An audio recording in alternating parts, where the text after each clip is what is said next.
L'intérêt il a été multiple pour nous d'acquérir Clinical Key. Le premier intérêt, c'est bien évidemment dans l'exercice clinique des seniors.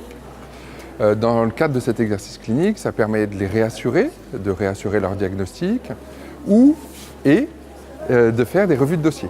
Donc de ce point de vue-là, ce qui est bien dans le diagnostic des praticiens est bien pour nos patients, puisque ça renforce la qualité des prises en charge. La seconde dimension est plus pédagogique.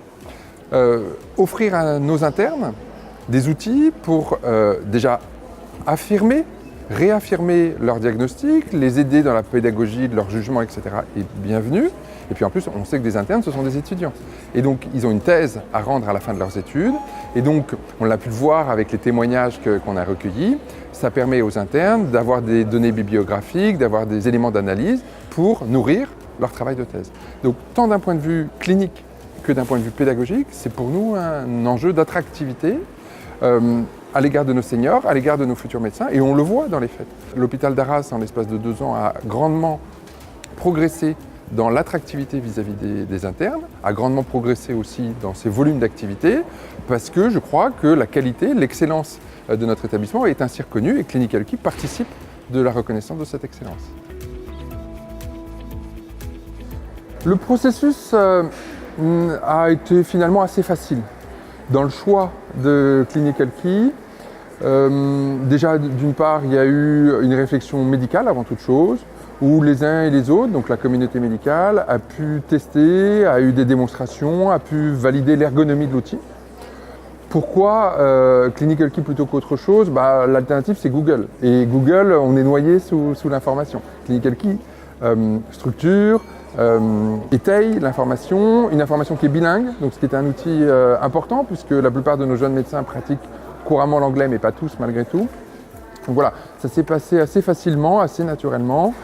Donc c'est un investissement assez significatif à l'échelle d'un établissement comme le nôtre, puisque c'est un abonnement qui coûte de l'argent, mais j'ai tendance à penser que le retour sur investissement se démontre assez vite. Il y a un retour sur investissement direct, puisqu'on a résilié quelques abonnements papier, et puis il y a un retour sur investissement indirect, en ce sens que c'est un facteur de l'attractivité de notre établissement par la qualité des prises en charge et puis par la pédagogie, puisque cet outil nous aide à attirer de jeunes praticiens, de jeunes internes. C'est notre responsable de l'unité de recherche clinique qui a porté le projet. Donc le fait que ce soit la responsable de l'unité de recherche clinique montre bien la passerelle entre Clinical Key et la volonté de développer la recherche clinique à l'hôpital d'Arras. Donc en première intention, c'était un outil qu'on a acquis avant toute chose pour des enjeux de bibliographie dans les programmes de recherche. Et puis de fil en aiguille, l'outil s'est avéré aussi pertinent, intéressant pour l'exercice clinique.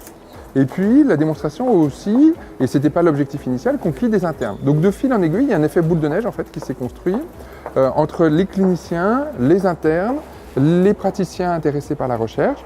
Et tout ça mis bout à bout, la CME assez vite a fait émerger un consensus pour l'adhésion, pour l'acquisition de cet outil. Il n'y a pas de réponse univoque à l'adhésion de nos praticiens à l'outil numérique. C'est affaire de génération, c'est affaire d'exercice.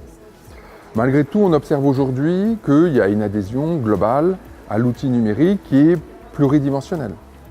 Le principal outil numérique, c'est bien sûr le dossier patient informatisé. L'outil numérique, c'est aussi une facilité d'accès.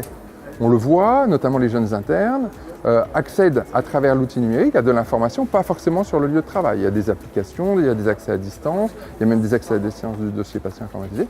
Tout ça fait que l'outil numérique facilite quand même les usages.